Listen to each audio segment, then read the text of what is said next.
Hi friends. अभी हम लोग थोड़ा देर पहले हम लोगों ने देखा मानभूम का मानवंश। ठीक है, उसके अलावा हम लोगों ने सिंहवन का सिंहवंश देखा, सिंहभूम का सिंहवंश। अब हम लोग देखेंगे रामगढ़ राज्य। रामगढ़ राज्य की स्थापना 1368 ईस्वी में बागदेव सिंह ने की। थोड़ा सा इसमें इतिहास देख लेते हैं। बागदेव सिंह और इनके भाई सिंहदेव, ये दोनों नागवंशी शासकों के साथ थे, लेकिन नागवंशी शासकों से मतभेद के कारण इन्होंने 1368 ईस्वी में रामगढ़ राज्य की स्थापना की और बागदेव सिंह ने अपनी पहली राजधानी सीसिया को बनाया।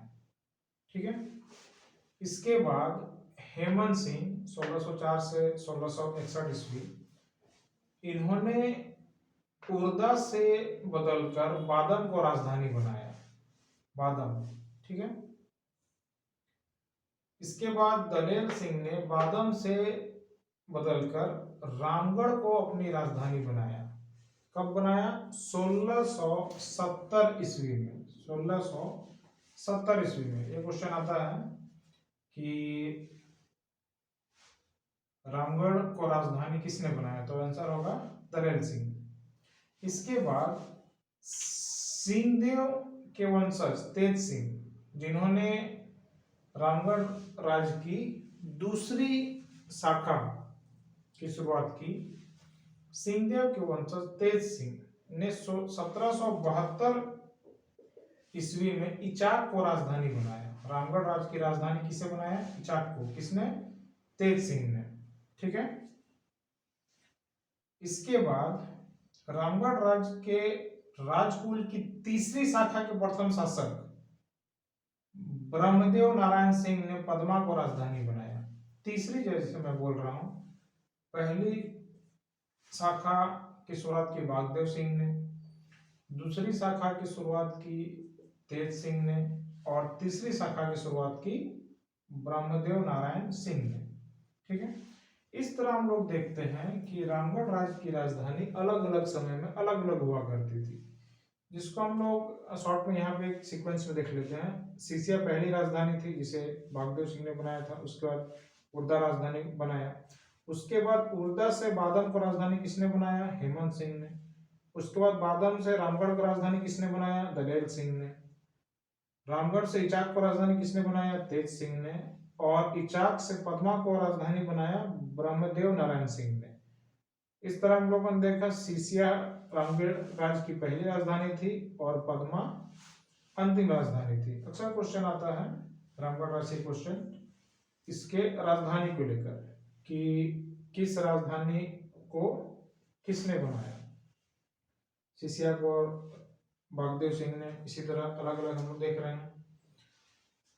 हम लोग सिर्फ पॉइंट वाइज देख रहे हैं जो झारखंड के एग्जाम में क्वेश्चन आते हैं या जिनसे क्वेश्चन आ सकते हैं।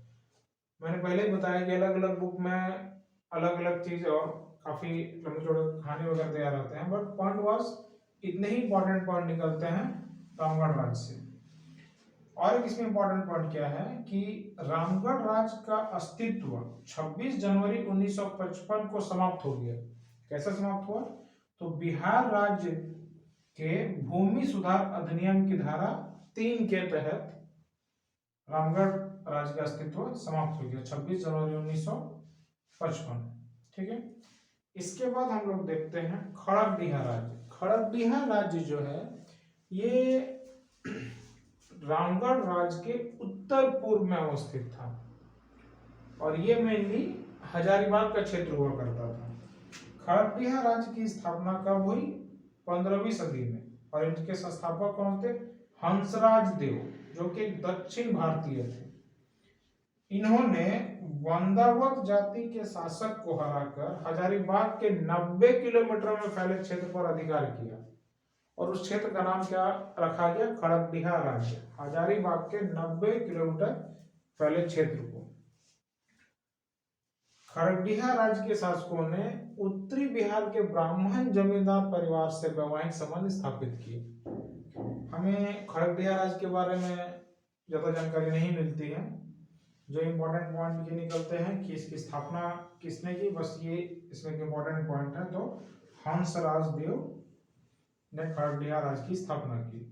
इसके बाद हम लोग देखते हैं पंचायत राज्य। पंचायत राज्य के बारे में ज्यादा कुछ नहीं है, बट एक कहानी पंचायत राज्य के बारे में फेमस है कि पंचायत राज्य की स्थापना किसने की थी। तो काशीपुर नरेश के पुत्र ने। इसके पीछे कहानी क्या है, जैसे मैंने यहाँ पे गौमुखी राजा लिखा हुआ है, तो गौमुखी उनको क्यों कहा जाता था। काशीपुर नरेश की रानी जो थी वो जगन्नाथपुरी की यात्रा पर जा रही थी, और रास्ते में अरुण वन जो अभी का पंचायत क्षेत्र है, वहां पर उन्होंने एक पुत्र को जन्म दिया, और उस पुत्र को वहीं पर छोड़ वो आगे बढ़ गए। कहानी में ऐसा बतलाया गया है कि कपिला नाम की गाय ने उस बच्चे को बड़ा किया, जिसके कारण उस काशीपुर नरेश के पुत्र का नाम गौमुखी राजा हुआ, और उसने पंचायत राज का राज चिन्ह क्या बनाया, कपिला गाय की पूंछ या चौरा। ठीक है। इसके बाद देखते हैं ढालभूम का ढाल वंश। इसका शासन क्षेत्र था पूर्वी सिंहभूम का ढालभूम या ढालभूम क्षेत्र। इसके बारे में ज्यादा कुछ नहीं है, बट एक चीज याद रखना ऐसा है कि किस वंश के शासकों ने नरबली प्रथा को चलाया। तो ढाल वंशी शासकों ने नरबली प्रथा को चलाया था। ठीक है। इसके बाद आता है पलामू का चेरो वंश। इसके बारे में हम लोग बाद में विस्तार से देखेंगे जब हम लोग मुगल कालीन झारखंड देखेंगे। अभी सिर्फ ये जानते हैं कि इसकी स्थापना 16वीं सदी में हुई थी, और इन्होंने पलामू के रक्सेलों को अपदस्थ करके अपना शासन शुरू किया था। ठीक है।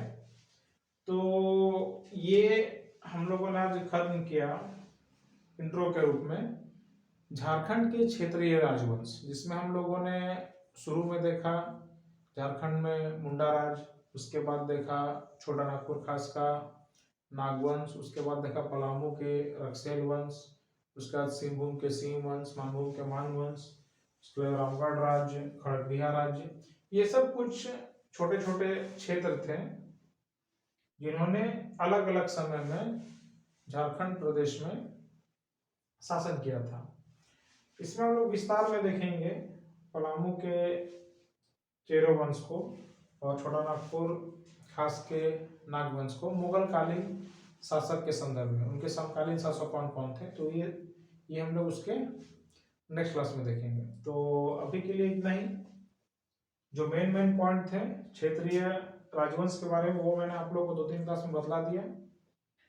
आगे हम लोग देखेंगे सल्तनत कालीन झारखंड और फिर मुगल कालीन झारखंड। मुगल कालीन झारखंड थोड़ा लंबा होगा, तो वो 2-3 क्लास में मैं इसको कवर करूंगा ताकि ठीक से बता सकूं, इंपॉर्टेंट पॉइंट लिखा सकूं। बस आज के क्लास इतना ही। आप लोगों को समझ में आ गया होगा। Thank you.